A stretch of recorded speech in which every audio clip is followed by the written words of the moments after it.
Hi, today we'll show you how to create an analysis in the Activity Matrix module on the Datoroid platform. First, let's click on Activity Matrix from the left menu.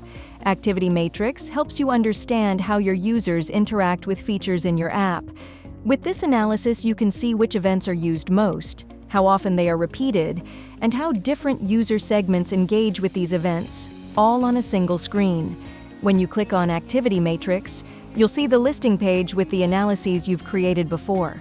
To create a new analysis, click the New Analysis button in the top right corner. On the Analysis Details page, we'll start by giving our analysis a name. In this example, we're examining the most viewed transfer screens based on user type, and we're naming the analysis accordingly. If you'd like, you can also add a description here to explain your analysis. When setting up an activity matrix, you can quickly complete 3 basic steps. First, you can select the events that represent the user behavior you want to analyze. Secondly, you can decide how you want to measure these events. And finally, you can choose which user groups you want to compare within this analysis. After completing all selections, you can click the View Analysis button to run the analysis and view the results. The Events section allows you to choose which user actions you want to analyze. In today's analysis, we'll focus on transfer page views. For this reason, I'm selecting the View Start event from the event list. You can add filters to the selected events or use Group By to group them based on a specific attribute. If you'd like, you can also use device properties to create groupings based on device types. In this example, we're using the View Label property. Finally, we'll apply filters to include only specific transfer pages in our analysis. You can select up to 10 events and compare how they're used in a single analysis. The Measured As field on the right lets you choose how these events should be measured. The Average Times Performed option shows how many times users perform an event on average within the selected date range. Average Days Performed, on the other hand, measures how many different days users perform that event. For this analysis, we'll continue with the Average Times Performed option. The Segments section at the bottom lets you compare different user groups. The default option is the All Users segment and includes all users. If you'd like, you can add new segments to create filtered groups, such as premium users, iOS users, or users who've shown specific behaviors. For this analysis, I'll create a segment based on user type, and to do so, I'll select User Type from the User Property dropdown. First, we'll create a segment for standard users. If you'd like, you can add a label to the segment to control how it appears in the analysis.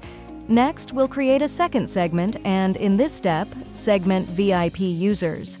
Here, once again, we're selecting VIP as the user type and creating the corresponding label for our segment. Each segment you create is shown in a different color in the analysis, and these colors are also reflected in the chart. You can use up to 5 segments in a single analysis. Once all these steps are complete, click the View Analysis button to run the Activity Matrix chart. As you scroll down, you'll see a 4-quadrant chart. This chart includes adoption and frequency values, such as high adoption, high frequency, or low adoption, high frequency. These values show how often the selected events are performed and how widely they're used across different user groups. From the top of the chart, you can change the date range and view data from yesterday, the last 7 days, or the last 30 days. You can also switch between daily and weekly views and choose whether the dividing lines on the chart are calculated based on the average or the median. Now let's interpret the analysis together. We created 2 different segments, standard users and VIP users. Looking at the transfer event, that is, the transfer page view, we can see that it occurs in 6.17% of standard users, with an average frequency of 1.88 times. When we look at VIP users, this event appears both less frequently and across a smaller portion of users. This shows that, for the same event, standard users have higher adoption and frequency values compared to VIP users. Now let's take a look at the success page as well. For standard users, the success page occurs at a rate of 1.21% and falls into the low adoption, low frequency area. On the VIP side, this rate is 0.28%, with users performing the event once on average. Although both segments are positioned in the same area, we can see that the values for VIP users are slightly lower. Below the four-quadrant activity matrix chart, you can also view the same data in a table format. In this table, you can see detailed metrics for the transfer page or any other selected events, including their rates across different segments and how often they're performed. You can export both the table view and the four-quadrant chart to save them for your own use.